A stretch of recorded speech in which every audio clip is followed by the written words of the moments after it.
Гледате вестите на Сител.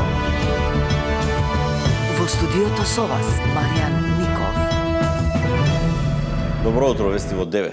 Собранието денеска ќе одржи 45-та седница, на чиј дневен ред се пратенички прашања.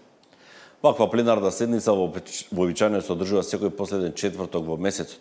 Согласно деловникот, прашања до премиерот и министрите први поставуваат пратениците од опозицијата.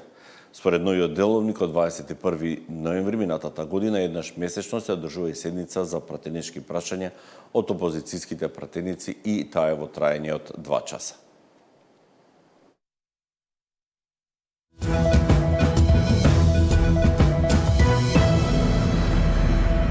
Три и пол години затвор доби градоначалникот на Карпош Стефчо Јакимовски за бесправно градење на општинската зграда. Ваква одлука донесе Скопскиот кривичен суд во повторената постапка која се развлече повеќе од 6 години. Јакимовски е осуден на 1 година затвор за бесправно градење и на уште 3 години за злоупотреба на службена положба. Судот му ги споел двете казни во една заедничка од 3,5 години. Според обвинението, Јакимовски почнал да ја гради општинската зграда на Диво, а во 2016 година за неа поднели барање за легализација. Покрај него осуден и уште еден вработен во општината Карпош. За разлика од Јакимовски, тој доби условна затворска казна. Судот пресуди новата зграда на општината Карпош, бараките 1 и 2 да преминат во сопственост на државата. Ова е направено од гипс картон. Според сите правилници и стандарди на Министерството за транспорт и врски современи објекти и за времен објект имаме одлука на совет, но немаме решение за поставување на времен објект и за времен објект не може да се гони кривично. За жал, обвинителство тука се послужи со фалсификат, кој го докажавме и со вештачење. Значи, криминал, корупција, било што ни случајно не станува за збор. Значи, нема таква работа и ова е управна постапка, која е управна постапка во било која фаза вие може да ја прекинете и потоа да се изјасни второстепена владина комисија, управен суд или виши управен суд. И она што е најголем куриозитет од целата работа. Вкупно се 5 предмети легализирани. 4 се во мое време од истите службеници, но подпишани од мене на крај, а 5-тиот објект е легализиран повторно од истите службеници, но подпишан од господинот Стефан Богоев. Него предметот му е вратен назад.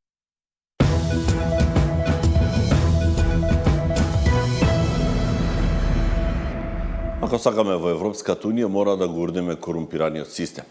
Дебатата посветена на реформската агенда, премиерот Мицковски ја посвети на проблемите во правосудството и недостигот на правда, кој ги посочи како најголеми проблеми и пречки за развој на државата. Реформската агенда ја поддржува и Шведска, но без транспарентност и без примена на законите граѓаните нема да ги почувствуваат промените. Институциите кои треба да се борат против корупцијата, обвинителството и судството често пати се неми, неефикасни или пак под политичко влијание. Реформите во правосудниот сектор се наитни. Без нив, сите други реформи се безвредни. Нема европско општество ако обвинителот бира по кого ќе отвори предмет, а по кого ќе премолчи. Судот носи пресуди по избор на политички центри, а не по устав и закон. Граѓанинот ја губи довербата дека ќе добие правда. Реформите што ги спроведуваме за периодот 2024-2027 година се дел од една поголема слика.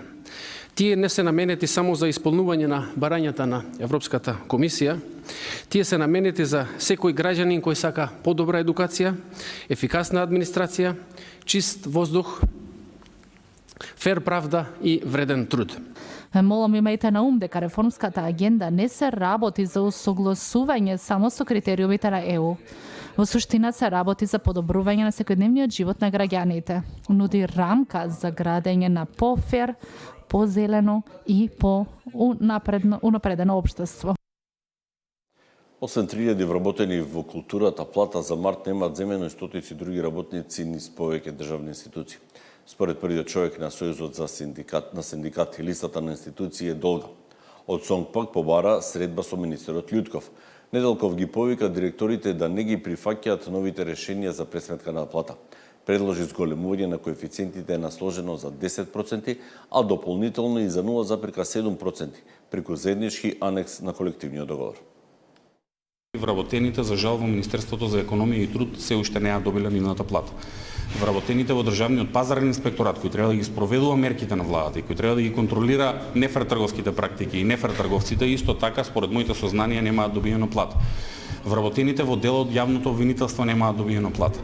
Вработените во водостопанство, каде што имаше голем удар врз работниците да се зачленат само во друг синдикат, се уште ја немаат добиено својата плата и нема ниту изгледи кога ќе ја добијат нивната плата. И други низа институции кои за жал во јавниот сектор се уште ја немаат добиено платата. Ако не се лажам, сабајле добив информација дека дури и државниот инспекторат за труд се уште нема исплатено плата на вработените. Очекувам да имаме разврска на проблемот, значи четврток и петок, доколку немаме разврска, ние како синдикат ќе преземеме активности, мерки, советот ќе се состане. Не сакам да преюдицирам каква ќе биде одлуката, меѓутоа возможно е прво од достање на платата, второ од повторно се навраќам непочитување на закон и колективен договор, а тоа повикува на организирање на протестни штрајкови.